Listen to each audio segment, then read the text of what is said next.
আধুনিক পৃথিবীর বেশিরভাগ মানুষ এই রোগে আক্রান্ত। যে ভাই প্রশ্ন করেছেন তিনি হয়তো নিজের কথা বলেছেন, বাকি হাকিকত হলো, বাস্তবতা হলো আধুনিক পৃথিবীর উল্লেখযোগ্য সংখ্যক, বরং বলা যায় নির্দ্বিধায় বেশিরভাগ মানুষ এই বিপদে আজ আক্রান্ত।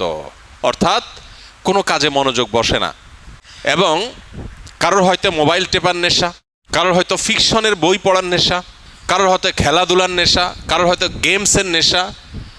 ডোপামিন এবং নেশা এগুলো আমাদেরকে আষ্টে পিষ্টে বেঁধে ফেলেছে এবং আমাদেরকে জঘন্য রকমভাবে অসুস্থ করে ফেলেছে। এগুলো থেকে উত্তরণের জন্য আমাদের নানাবিধ উদ্যোগ থাকা উচিত। এর মধ্যে সবচেয়ে বড় করণীয় হলো যেই কোনো কাজ অতিরিক্ত নেশা হয়ে গেলে সেটা ছেড়ে দেওয়া বা সেটা থেকে সরে আসার চেষ্টা এবং সংগ্রাম চালানো দরকার। সবচেয়ে বড় কথা হলো একজন ইমানদার একটা সুনির্দিষ্ট রুটিন, যেটা খুবই প্রোডাক্টিভ হবে, তার জীবনের বারাকা আসবে, এরকম একটা রুটিন সুন্নাহর সাথে, কোরআন এবং হাদিসের সাথে মিল রেখে তিনি নিজের জন্য যে করবেন এবং সেটার উপর আমল করবেন। এবং সুন্নাহসম্মত যে রুটিন হবে সেই রুটিনের উপর তিনি যদি আমল করেন তাহলে ডোপামিন থেকে বেঁচে থাকা তার জন্য ইজি হবে, সহজ হবে ইনশাআল্লাহ। এর বাইরে বিশেষ করে যে বিষয়গুলো তাকে অনেক বেশি আসক্তির দিকে নিয়ে যাচ্ছে, নিজে থেকে সেটা ট্রিটমেন্টের উদ্যোগ নিতে হবে। প্রয়োজনে কোনো মেন্টর, কোনো উপদেষ্টা, শরঈ উপদেষ্টা নিয়োগ দিতে হবে। নিয়োগ দেওয়া মানে বেতনভিত্তিক নিয়োগের কথা না, মানে কাউকে ফিক্স করা উচিত যে আপনি আমাকে গাইড করেন, যিনি কোরআন এবং হাদিসের আলোকে বিচক্ষণতার সাথে আমাকে গাইড করতে পারবেন। তাহলে সেক্ষেত্রে এই গাইডলাইনগুলো মানুষকে অনেক সময় হেল্প করে, নিজেরটা নিজে অনেক সময় করে উঠতে পারে না। সবচেয়ে বড় কথা হলো এবং সর্বশেষ কথা হলো আল্লাহ রাব্বুল আলামিনের কাছে আমাদের কায়মনোবাক্যে দোয়া করা দরকার, আল্লাহ যেন আমাদেরকে নেশাগুলো থেকে বেঁচে থাকার তৌফিক দান করেন।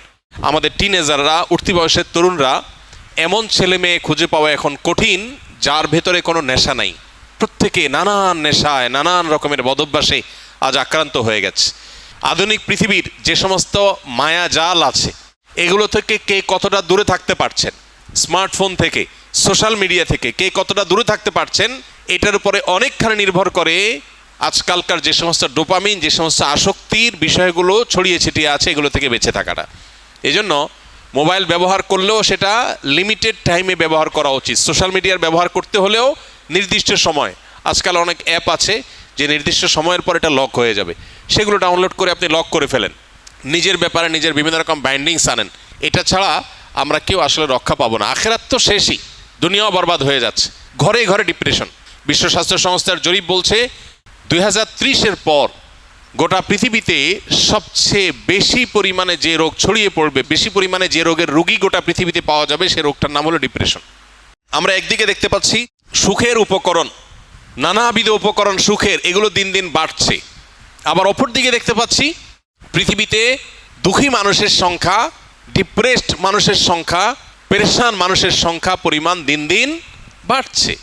একদিকে আমরা দেখতে পাচ্ছি একটা চিত্র, সিনারিও, যে সুখের বিভিন্ন আইটেমগুলো বাড়ছে, কতভাবে মানুষকে সুখ দেওয়া যায়, দুনিয়াটাকে জান্নাত বানানোর বা একটা দামি জান্নাত বানানোর একটা চেষ্টা, কসরত আমরা একদিকে দেখতে পাই, যে কোনো ত্রুটি, কোনো কষ্ট যেন না হয় মানুষের, সব স্মুথ। এটা একটা সিনারিও। আর আরেকটা সিনারিও হলো প্রত্যেকটা ঘরে ঘরে, বড়রা তো আর বড়রা, মানব ইতিহাসে কখনো বাচ্চারা যেখানে ডিপ্রেসড এরকম ছিল না, এখন ঘরে ঘরে যত আধুনিক, যত উন্নত, যত অগ্রসর, তত বেশি বাচ্চাদের মধ্যেও ডিপ্রেশন বেশি পাওয়া যাচ্ছে, আত্মহত্যার প্রবণতা বাড়ছে। এটা আমাদেরকে বার্তা দেয় জাগতিক এ সমস্ত উন্নতি অগ্রগতির কোনো টুলস মানুষকে সুখী করতে পারে না। আল্লাহ বিজিক্রিল্লাহি তাতমাইন্নুল কুলুব, ঈমান এবং নেকামল ছাড়া, আল্লাহর কাছে আত্মসমর্পণ করা ছাড়া পৃথিবী সুখী হতে পারে না।